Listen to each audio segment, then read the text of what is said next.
Come up. Yeah. Should be this one.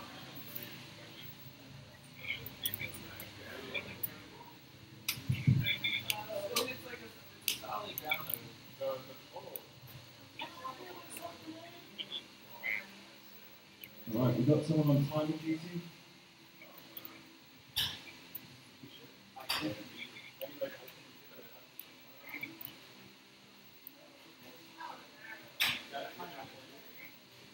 All right, welcome everyone to 5 Minutes of Fame on the summer solstice day, beautiful sunny San Francisco day. Up first, we have Dom. It's not going to be X. He's trying to pre-record something on an island somewhere. I'm not entirely sure where. First up with Dom, and then we'll continue on from there. The format is 5 minutes. Talk about anything you would like. And there's a regular event held here at Noisebridge. For those of you viewing remotely or in the distant future on YouTube, Noisebridge is a non-profit community hackerspace run by the people for the people, run purely on donation and the work of people who attend. So without going into too much detail, there will be a link for donations online. But first up, we will have Dom on Shutterfire. No Dom? No Dom. All right then. So step on Power Harvesting Challenge in Workshop. All right. Woo! Yeah! Yeah, the crowd here is huge. Are we broadcasting right now? We are broadcasting on YouTube. Nice. I was worried you'd all be excited. Yeah. What's up, everybody? This is my first 5 minutes of fame, so we'll see how this goes. That's cool. For those of you who don't know, I'm Steph. I like to hang out here. I've been around here for a couple of years and more recently. It's awesome. I do a lot of work with Hackaday, which is super cool. It's super cool to see a bunch of stickers around. You should take some. Recently, what I've been really excited about is I've been working on the Hackaday Prize a lot, which is, those of you who don't know, the Hackaday Prize is a giant open source hardware competition where we have a shit ton of money that we give out to people who are making cool hardware projects. And there's a lot of cool hardware projects going on here, so I wanted to share that. Currently, we're doing a challenge with a power harvesting module challenge. So if you're doing anything with alternative energy and it's open source, you should consider entering it because you're building it anyway. Why not share it with people and maybe explain it? And then I get to nerd out about it while I'm at the computer processing. So that's really fun. And with that, also doing, I'm working with Matt Arcady. I've never actually said his last name out loud, so I realize it's probably terribly pronounced. But another person who's been hanging around the space a lot to put on a beginner solar workshop here in Noisebridge. So on July 7th, we put together a solar workshop to go on here where we teach people how to take a solar panel and take some lithium batteries and make them charge. So I'm pretty excited about that. And just generally been really excited about hardware stuff in San Francisco and doing more event stuff here because I like running events and talking to a lot of people in a great circle here. So if you want events or participating in any of that, let me know. That's what I'm really excited about. Oh, hey, look. That's the Hackaday Prize website. Well, that's fun. There's a video. It's super cool. How many of you hang out with Hackaday at all? Sweet. A couple people do that. It's fun. That's super cool. Giant open hardware website. We're not for profit. It's all community focused, community run. Super fucking awesome. Hackaday is kind of like an open hardware collaboration platform. People can put their projects like an online hackerspace. It's super rad. I'm surprised all the hands didn't go. So that's cool. Awesome. What's up, everybody? I think that's all I have to say. Woo.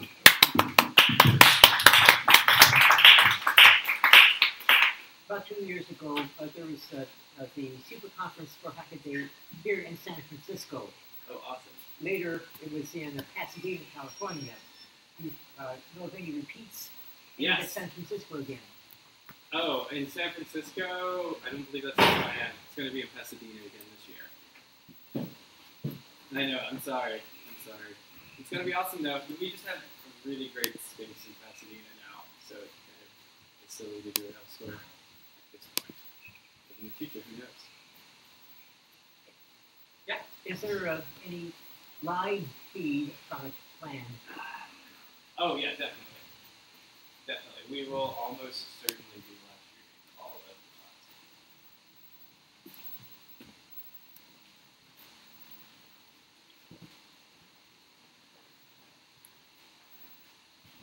Who's up next? Steve. Oh.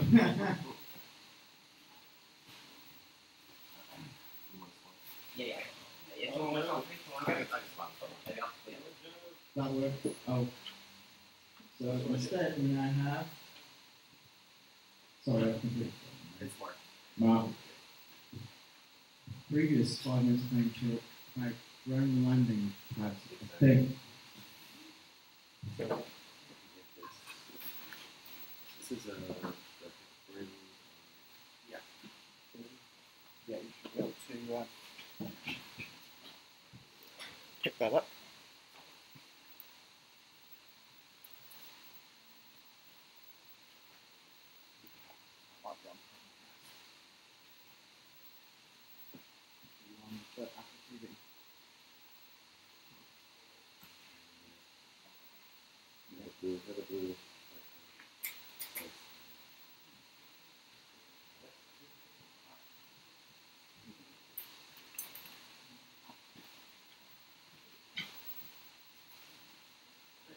Hey everybody, this is a very hastily put together talk. I just got this gear cut a couple hours ago. Anyway, I'm Mark. I'm building a robot prototype. It's a little drone landing pad.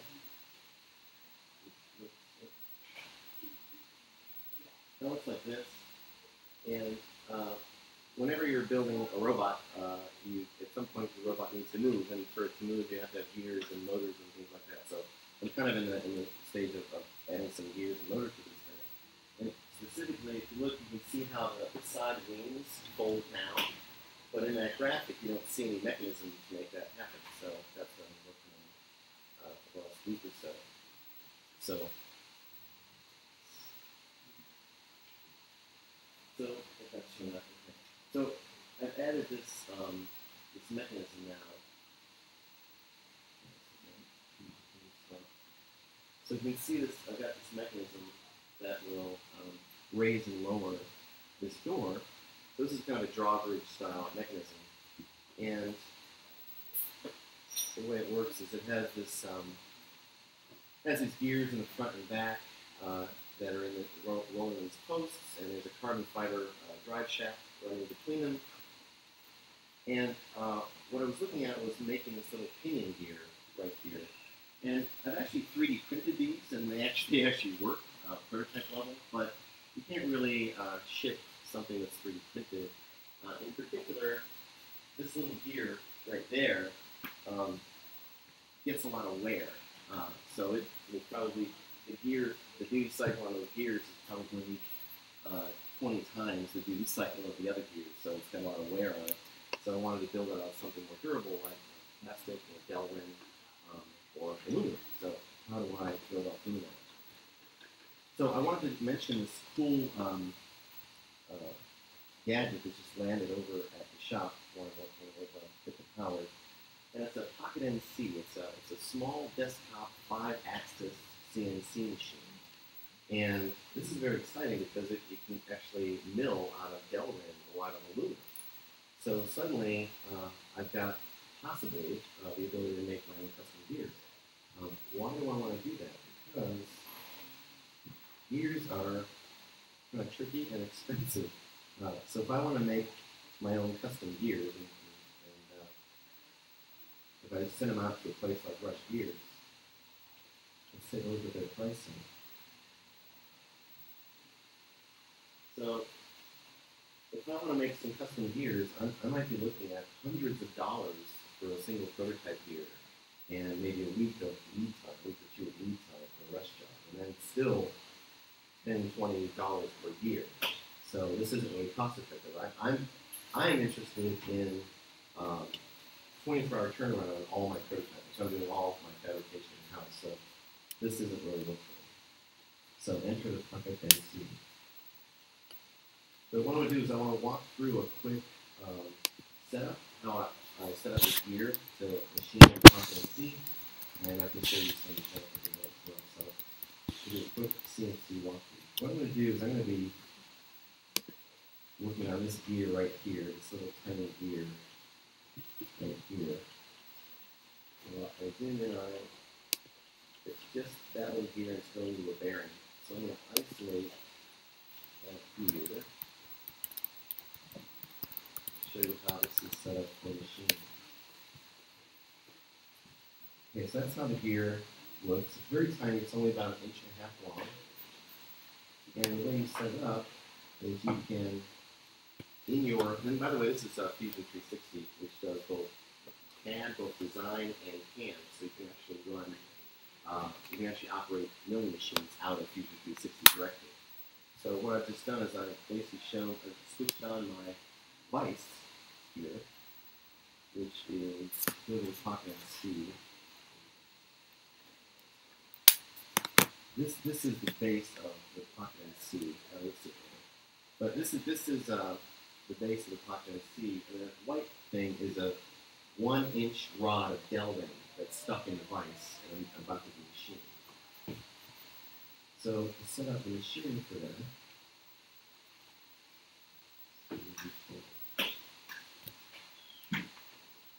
hop over to the CAM workspace, so I get out of modeling and I go into the CAM. And I have to do a regen for all this. So in a moment, what's happening right now is these are all what are called strategies. Each strategy will do a certain milling operation to remove a layer of material.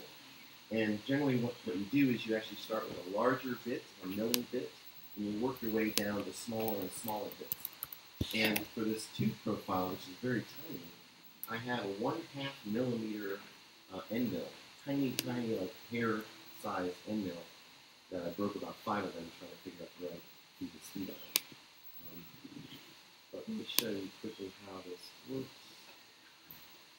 So at this point now, you can kind of see these are all what are called tool paths. These are the paths that bits will take as they cut this out. You can go into simulation.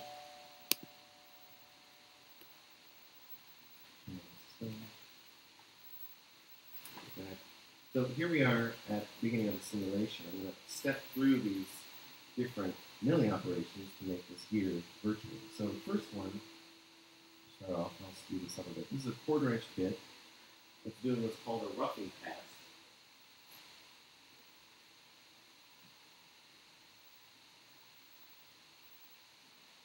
This is taking out the outer layer of material. And then the next thing, now we're going to take out a little bit more material with a much smaller bit. And now we're getting into this little tiny bit. And now we're doing a 5th axis operation to basically create this thinner outline. And in operation, this kind of looks like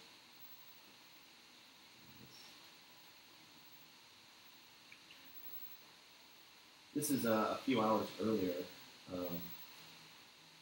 This is the run with the tiniest bit. It took me several tries because they kept breaking the bits. They come in packs of 10, they're really tiny ones, but you're constantly breaking them all. And all in all, the machine time was about 6 minutes for this, compared to about 20 minutes to a solid print, a 3D print, a solid version of it. And it worked out very well. So,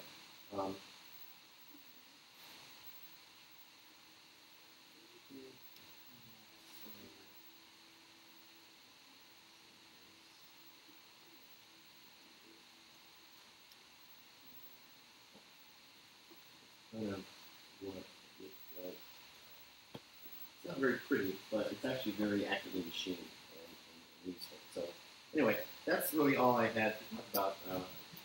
Basically, if you need to make gears for a robot and you want to make production quality gears in just a few hours turnaround time, Delrin is only about 60 cents per inch for raw Delrin rod. So compared to ordering gears yourself online or not being able to do custom rod, this is a pretty good option. That was it. Are there any plans for most plastic process casting in the middle? So one of the things I could Can do you with can you these repeat the question, Mark? Oh, sorry. Just for the mic. What about casting these into plastic or metal? No, the form in plastic, and then you make a mold Exactly. so that you get the product in. Yeah. For prototyping, I'll probably just build these right in, the plastic ones. But ultimately, I may these are the surface finish is good enough where I can actually use these as RTD masters to cast these in plastic or metal and aluminum. I may make actually an aluminum one. I probably will drill an aluminum one to see how it works. You seen the technique they use to make the production grade ones? So they like have they'll start with a piece of stock and how they tool that's like rotating the shape of the cross section of each tube. Yes. Well, Yeah, so super high end gear makers have cutters that are actually profiled like the gear you're making. Yeah, exactly. I had to actually redesign this because originally I was the gear has 2 caps on it on either side. And I was trying to like get into there to make the gear. So I had to redesign. I actually took the top of the gear off so I could come in and have basically a perpendicular cut along the gear face because that's what you really want. The gears are very tricky. I found. Yeah, it's definitely right.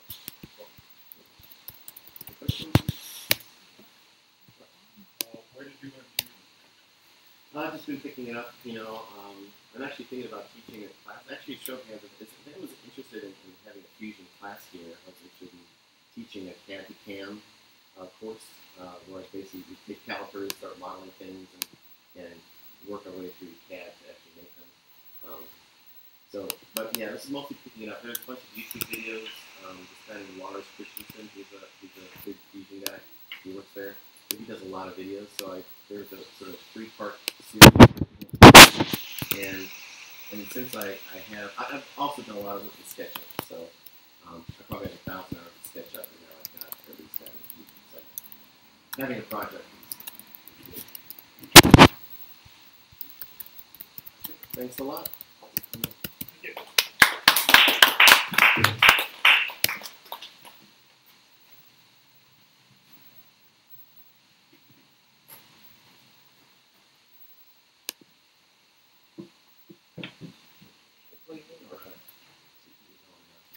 Yeah.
Right.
Did it stop working, Steve? Oh no, you got it.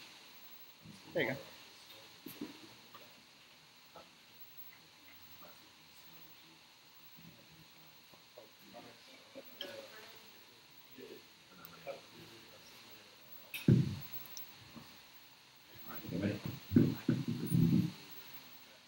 Go. All right, everybody. Steve here. I want to talk about amplifying large-scale digital activism with Pursuance. So what is Pursuance? So I and some other people, Bear Brown, Claire Peters, who's here in the Bay, and then Noisebridge Distributor, we're building end-to-end encrypted task management software for activists, journalists, and nonprofits. Like I'm excited about also using it for finally creating something I wanted to see since I co-founded Santa Barbara Hackerspace and has had a global federation of hackerspaces, but we'll get to that.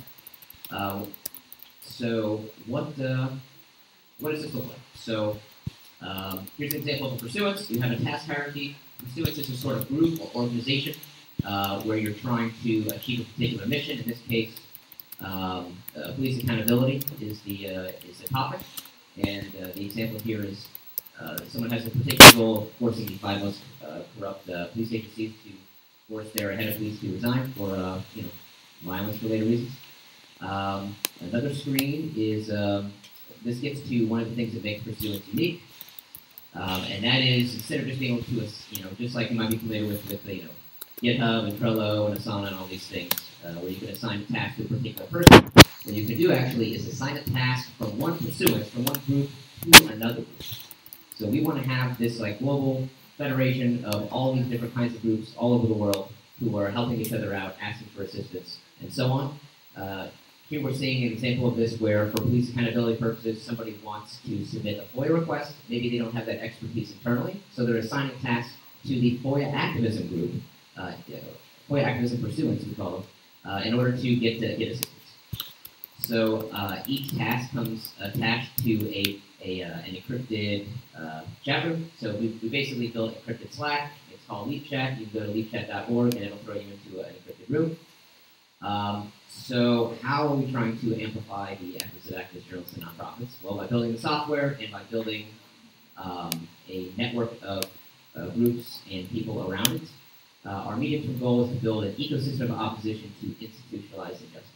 So generic feature set, but we have particular goals, and that involves doing the kinds of things that Barrett Brown, who founded this project, was doing in 2012 before he was thrown in jail for exposing corruption. Specifically, he uncovered a plot where the Bank of America hired a group of hackers, including Palantir. Everyone here knows who Palantir is. Peter Thiel's company, one of them. So what happened back then was Bank of America hired Palantir and some other groups to try to destroy WikiLeaks, and they did that, or they were trying to do that because WikiLeaks was threatening to publish information that would expose a bunch of corruption in the banking industry. People thought it would be Bank of America. We now know that Bank of America wasn't just standing still. They were going after their enemies. So Barrett also worked with Anonymous and a group he founded back in the day called Project PM, where they were doing originally called it online sort of think tank, but then they sort of joined forces with Anonymous, did a bunch of crowdsourced journalism type things. And this is what I alluded to a minute ago. So Barrett decided that, hey, it'd be cool to go through some of that fraction of the 70,000 emails that were hacked and leaked onto the internet that expose what Palantir and these other companies were doing. Yada, yada, yada. They decided, okay, if we're going to destroy WikiLeaks, we need to destroy Glenn Greenwald, because he's publicly defending WikiLeaks. So how do we destroy Glenn Greenwald? They say, let's see, these established professionals, this is a slide from a Palantir presentation, so put online. These are established professionals, speaking of Glenn Greenwald, that have a liberal bent, but ultimately most of them, if pushed, will choose professional preservation over cause, such as the mentality of most business professionals. So they're like, how can we make Glenn Greenwald's life difficult so he stops defending WikiLeaks, and so we can destroy WikiLeaks, and so we can make our clients make America happy. So here's a zoomed-in version of that, where Palantir was trying to figure out these other intelligence contractors. Okay, WikiLeaks is at the center. Where's the support network? How do we destroy the support network? So, and aside from these, crowdsourced journalism, investigation type things that we want to amplify, we really think that if nonprofits give volunteers more responsibility and allow more people in the world to help directly achieve the goals of a nonprofit, that would be more powerful. Here's a quote that exemplifies that from a book from at the very beginning of Rick Balkina's book. And he said, your most valuable asset isn't your employees, I told the executive. Your most valuable asset is the thousands of people who want to work for you for free, and you don't let them. So there's all these groups like all over the world that they need more resources, and then you also have all of us on the internet that are like, man, I wish I could do more than just retweet complaining about things. So kind of combining those things together and having more people more directly achieve the goals of nonprofits and other groups would be awesome. Feature-wise and in encrypted task management, as I mentioned, there's a fine-grained permission system that we're implementing soon that allows you to invite someone into a pursuance at a sort of minimum trust level, where they can only see and only work on the tasks you've assigned them. This is for kind of infiltrator mitigation. This is one of the favorite features of a couple people who are excited to use this. So it's sort of combining stuff from kind of Slack and Redmine plus making it be self-hostable and encrypted and whatnot. This is where Noisebridge enters the story kind of directly. So Pursuance's board includes Alex Winter. Alex Winter played, starred in Bill and Ted's Excellent Adventure, who of course starred with Keanu Reeves. And by the way, Keanu Reeves, who said be excellent to each other. And who starred in The Matrix. And The Matrix got me into like hacking and security stuff and programming. And there we are. Thank you. That's those are all the connections. But we also have a Kickstarter campaign.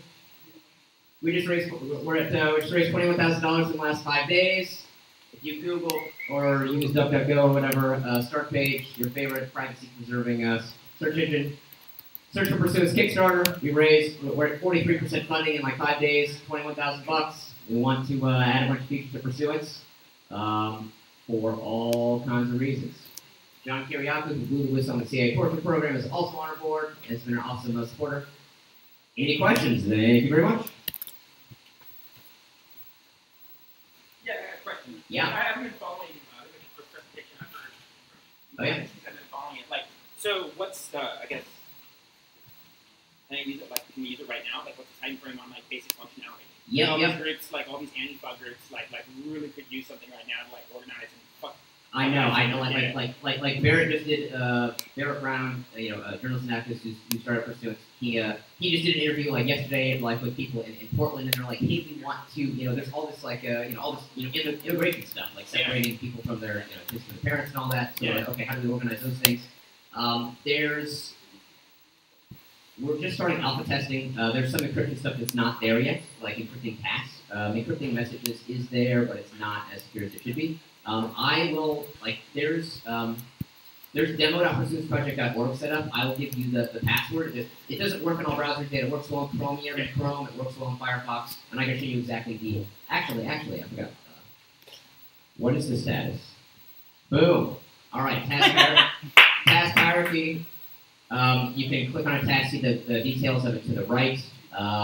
So some of you may know about Jitsi Meet, where so basically all you have to do is generate a unique URL. Jitsi Meet is the video conferencing software. If you click video chat for any task, it will open up meet.jitsi meet.jit.si / and then just like a unique string, and boom, this is a unique like video conferencing room.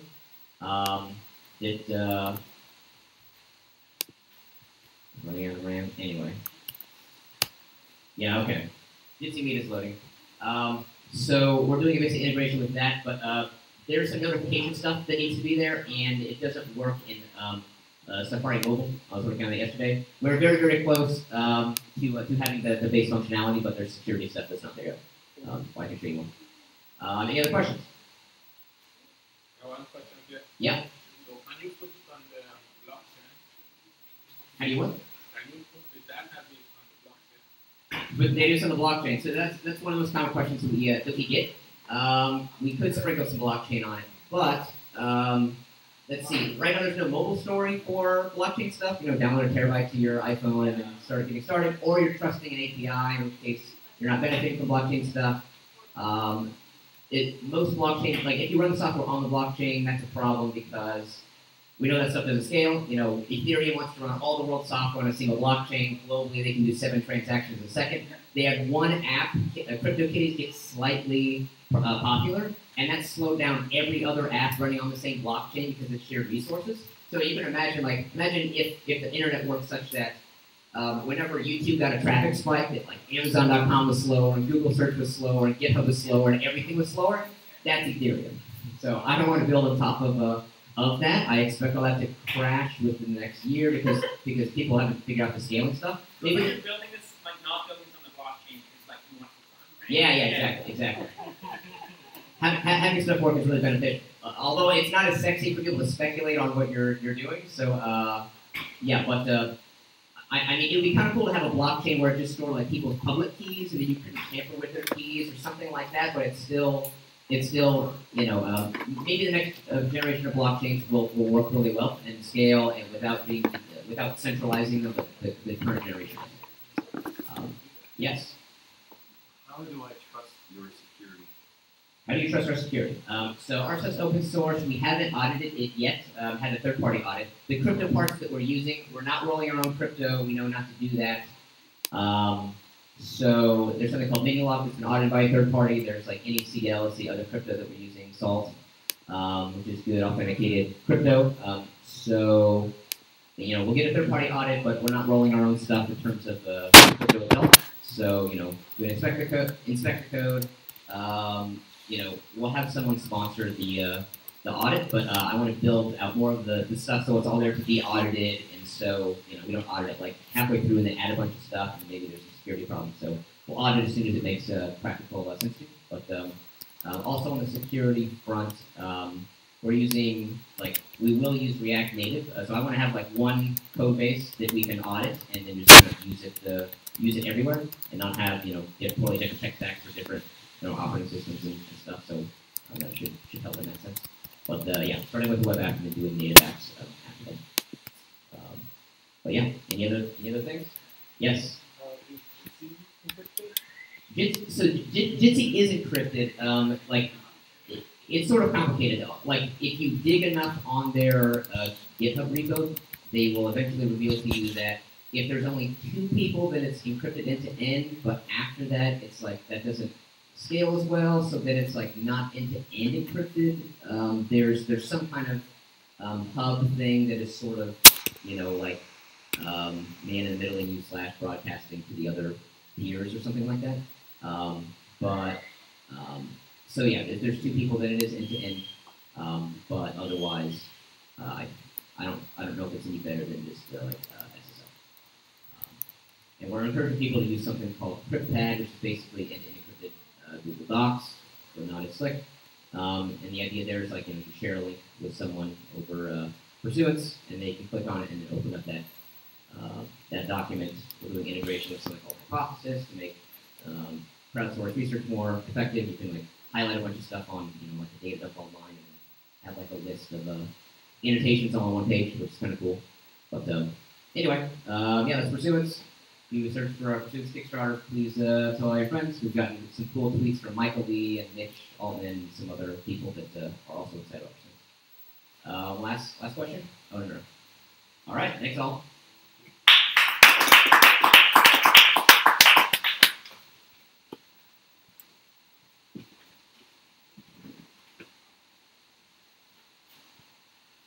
I think that's one of the best overruns for a while. Who have we got next? Anyone? 14 minutes, thanks. Is there any left on Let's do it.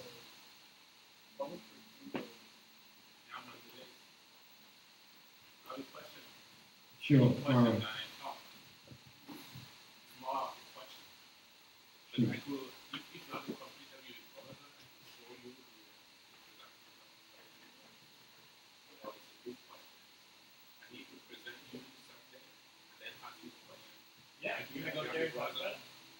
Yeah, come on up.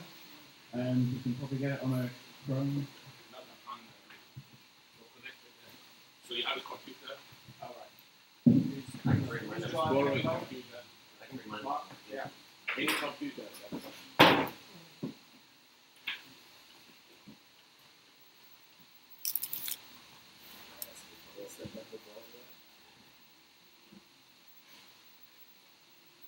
Any computer that is You Mac, wanna show it that here? is Mac computer. I don't use Mac computers. Okay. You want to show it up here? Yeah, sure. Okay.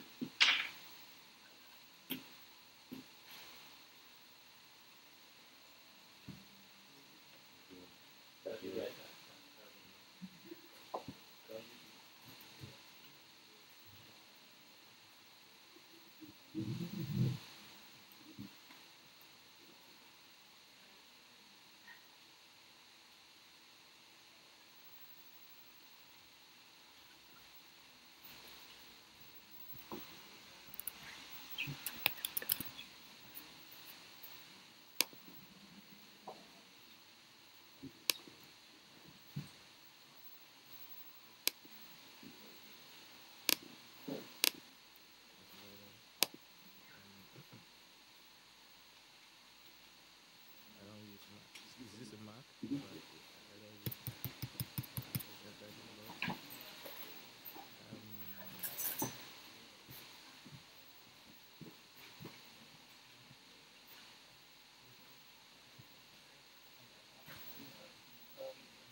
right into the microphone. Alright, so this talk is a little bit in line with the talk of Steve Phillips about a little bit of activist stuff, but in the academic world.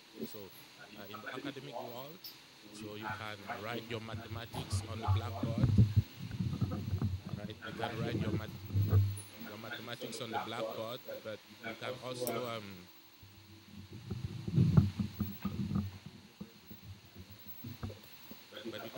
write your mathematics on the computer.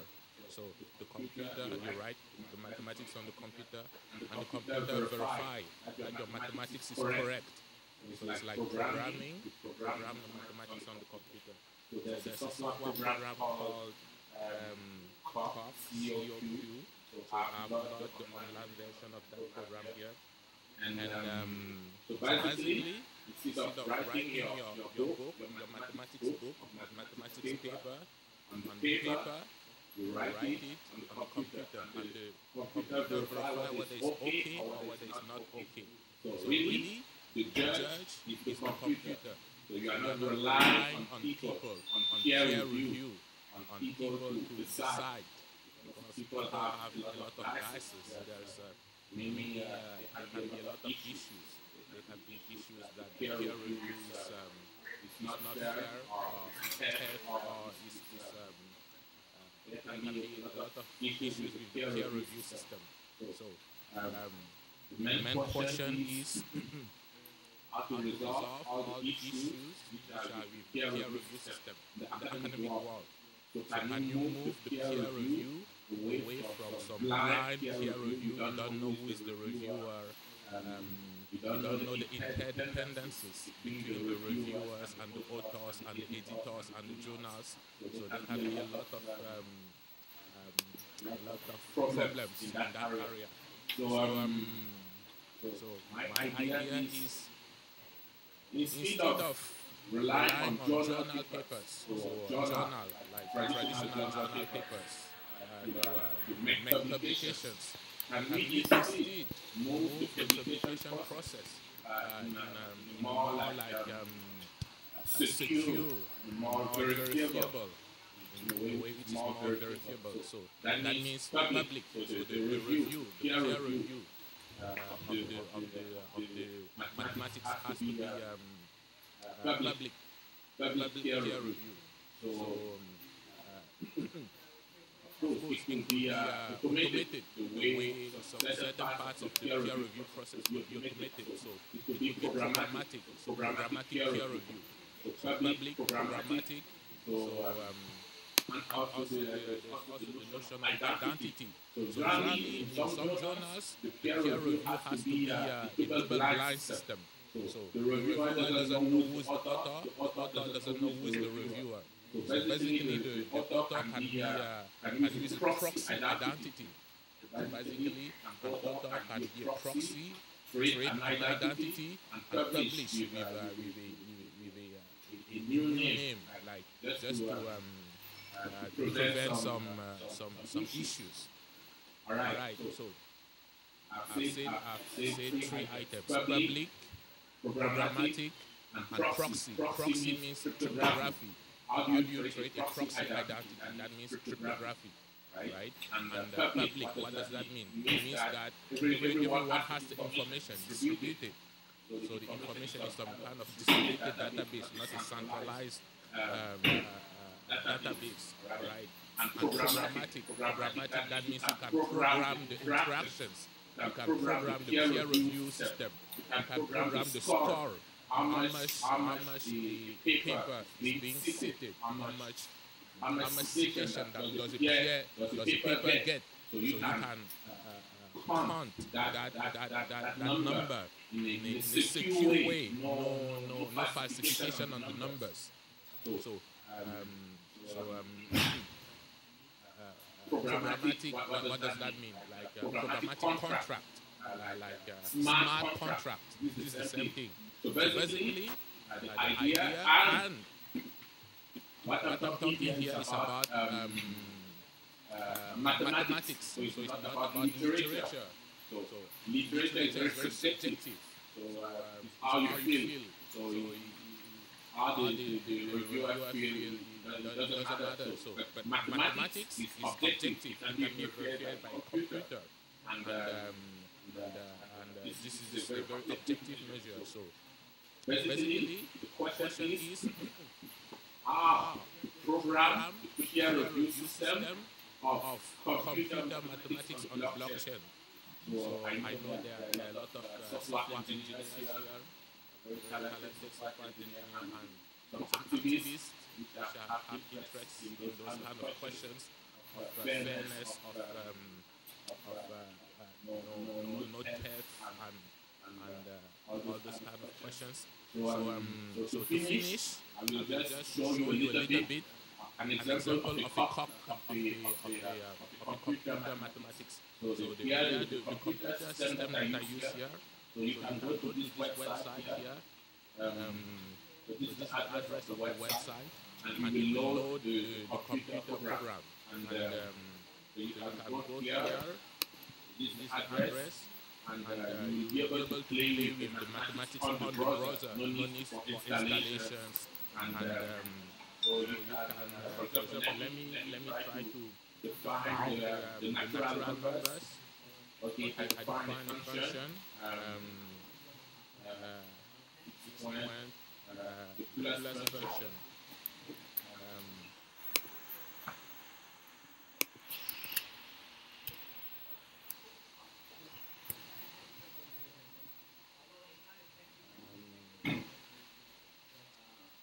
I will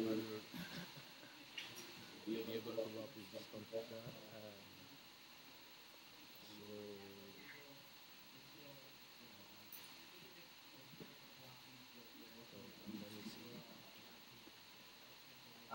I'm defining the function plus right now. So I will plus has to be have two arguments, right? And M. Then I do it structurally on N. Let's see. So I progress. So this is the goal here. That asks me to define a function. So I will the structure N.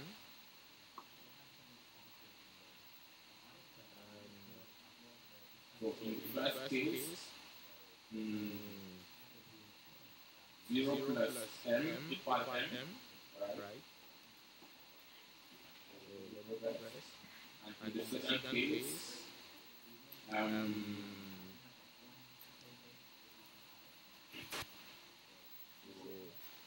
it will be the successor of n.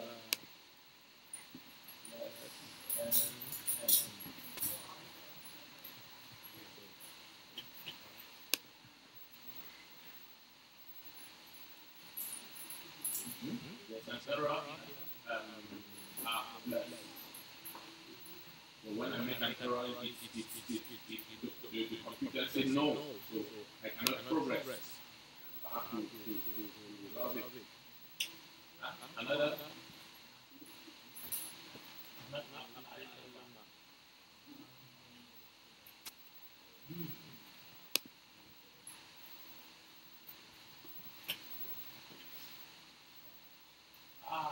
Okay, X.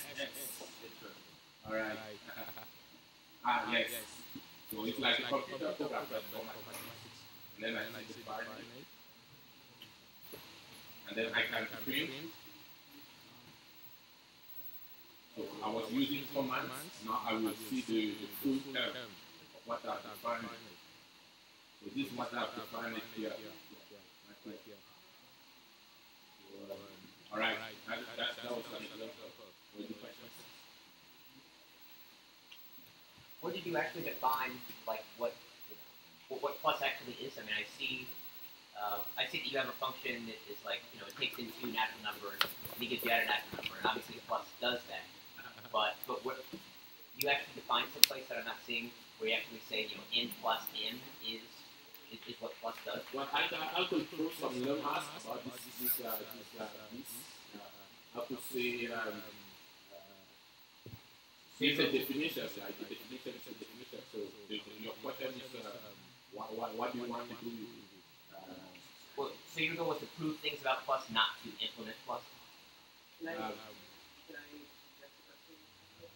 So, the particular mode of interaction with software is called tactical theory, and the inventor is doing using tactics to break down the problems of problems. But what Cox does is it seems to be tactics built up a program, which is what the thinking is, right? So You I can don't do the match n with 0 and match vector n is plus n. because some programs can be 1,000 lines long, so you need tactics like commands, like the general, you make commands, and like automation. With just 2 lines, alright, of commands of automation, you can produce a program which is 10,000 lines of traditional programming. Huh? These numbers here that are defined, I did not hear the question. This is the standard and built-in definition. Well, that's the type of questions that we never know if the egg comes before the chicken, right? So rather not go into those kind of questions, whether the egg comes before the chicken or the chicken comes before the egg. So let's just do this, and then from there we can talk later. We can say more things without discussing whether what comes first. Alright.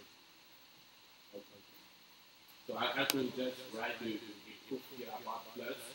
That would be a proof or a program, something you type comments. That's what's so powerful. So you can do programming and proving in the same software. It's not like Haskell. Haskell you can only program, but here you can program your functions, and you can prove the properties of your functions right there in the same thing. This is very, very, very powerful. This thing is very powerful. You can do very, very powerful mathematics with this. Serious mathematics is serious. Extremely serious mathematics. And the question is, so for the conclusion, I will repeat the question. How to move the peer review system of traditional mathematics from blind peer review, biased peer review, you can test the peer reviewer can still your ideas. So how to move it from there to a review system where it is public, it is programmatic, and you can use proxy identities, and you can put all of it distributed, you can put all of it on the blockchain, and it is automatically verified by the computer. So because it is mathematics, this is possible. All right. Blockchain is a certain technology. Another similar idea I've come across is the decentralized web approach. That is not everyone's running a huge copy, their own copy of a limited database or something, but yes, distributed resources across the network.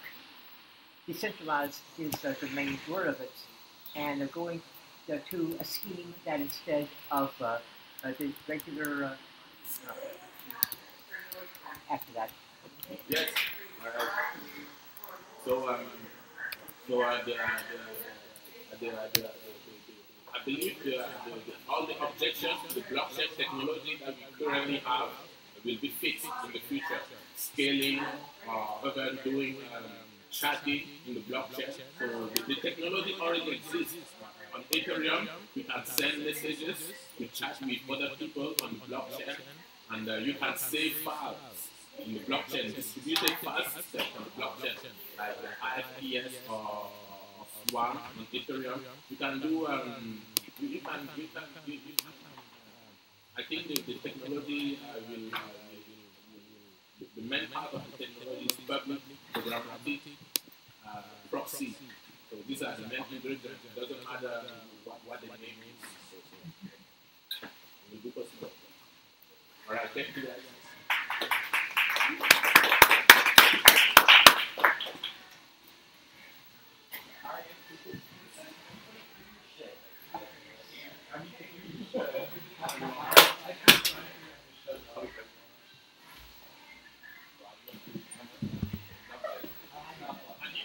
Keep it on. Keep it on. Drop back off.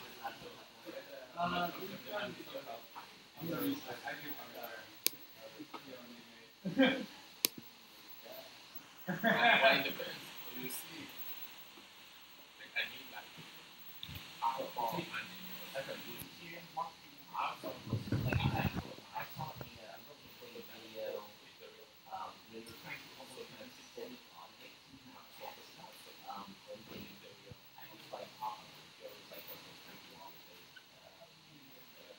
moving forward, really deep reality. You're on. Okay, I had I think I'm the last one. My talk is about cardboard. I've been incredibly obsessed with cardboard for some reason over the last month. So I've been acquiring any IKEA furniture, any boxes, anything I can find from friends, or mostly in our apartment. I just moved. And it's pretty cool. If you make stuff often, which is probably why you're here, you should probably be using cardboard. It's mostly recycled. It is incredibly strong. So corrugated cardboard, the stuff with the flutes inside, the little squigglies inside of it, gives it incredible strength across the flutes. So if you go into a rabbit hole about figuring out how much weight and stuff, it's actually pretty cool. You can put on normal cardboard with the corrugate, like we have up there, per inch you can put like 32 pounds on it. So distributed, you put a lot of weight. I created triple corrugated cardboard for a couple of projects I'm going to show you, which is just it's glued together, and then every inch you get 90 pounds of support. So like over 10 inches, which is pretty small, you get like pretty remarkable strength. Not per square. What do you mean per inch? So if you stand it up on the edge, it's edge crush. So there's two metrics. There's edge crush something, which is like a manufacturing quantity where you put a press on it and then you measure when it crushes, and that's like 32 on a single and like 90 on a particular triple ply. And then on the flat, it's like between 200 and 1,000 pounds. Anyways, it's been fun. So I took all this stuff and I started making furniture. So I actually have a desk at home made of cardboard, triple corrugated. And I actually stole the design I'll show you from a guy at Yale who has a store totally made of cardboard furniture. Very functional stuff. Also, it's really easy to make. Night tables and stools and stands and all kinds of stuff. I'm going to show you. This is the website I essentially stole all the designs from. Sharigami. So if you ever are like, man, I want some furniture, go to the site, rip off his designs, and make it at home. It's super fun. So I basically made this like cardboard table trellis type of structure. He sells them for pretty astronomical prices for cardboard. But the main takeaway was that he used the triple corrugated. So you basically just put three of them together, and then you get pretty incredible strength. But yeah, so I reverse engineered which one? One of the tables. It's essentially like this without the side slats, and it's very structural. It's great. Yeah. No. This one. Oh, I didn't put it. Oh, yeah, this one. So I made that one. It's kind of cool because it's like it's offset, so you can actually shovel your feet in there, and it's got a good triangle structure, so it's actually pretty strong. And the bent edges actually help strengthen the part where you actually sit mostly on it, like with your elbows. Yeah, so there's a video online too, Chirikami, if you Google him, and you can kind of see all his construction techniques, and it's really cool. It's very architectural, so like all the load goes on the corrugate side, and then everything else is interestingly constructed. I haven't seen many people that do these folds like him, so he's kind of the guy I would point out to look at construction techniques. I would recommend doing small prototypes before, because your measurements kind of, don't work sometimes. So I did a lot of miniatures, and yeah, it turned out pretty good. I actually screwed up the triangle measurement. It's too big, but it works. It's super great. I was starting to do like chairs. There's a really cool chair design. This is the miniature that I wanted to steal, but after doing the prototype, I was like, I don't like how it like feels and folds. So my next project I'm working on is a backpack that you can wear that is also a stool, because I go to the park and I want to read, but I want to have a backpack. So before I get to that, there's a great book called Nomadic Furniture, if you Google that. And it's great. It's got kind of these type of ideas, but for every furniture thing. And his idea is, when you move, you should be using cardboard or cheap materials, because you're going to throw it out or give it to someone. So really cool designs in there. They have all the chair measurements and which desirable chair measurements you should use. So for chairs, I'm like 16 inches is what you should be measuring, essentially. So right now I'm playing with a prototype for a cardboard backpack. I don't know where it's going to go. I just want to see if it's possible. And if you have any ideas, you should let me know. These are my tinkering ideas. But that's it. How much did it cost you for the cardboard for the desk? $0. So the one on the desk, they were large 10 by 5 sheets that I saw 3 houses over, and they were doing like window installation. And I was like, "Can I take this?" And they're like, "Sure." And I was like,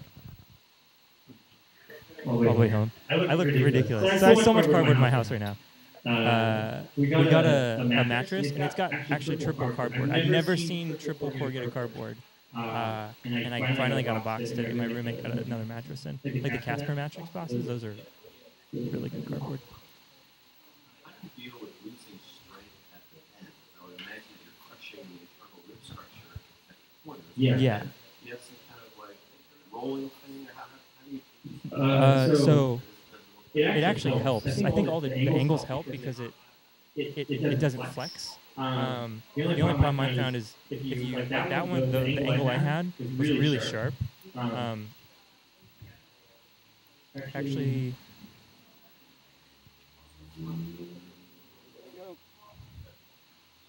the corner on mine actually is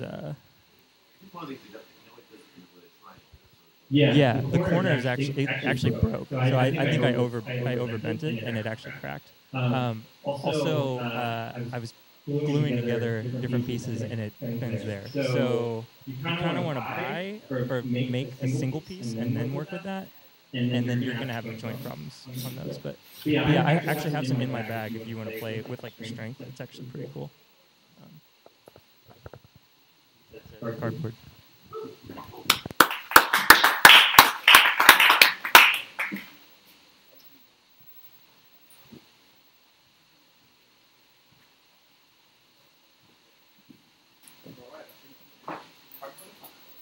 All right, do we have anyone else? I think that was it.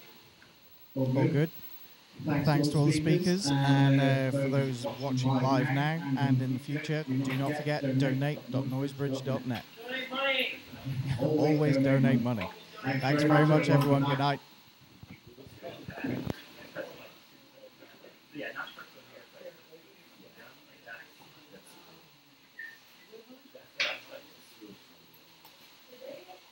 I'm trying to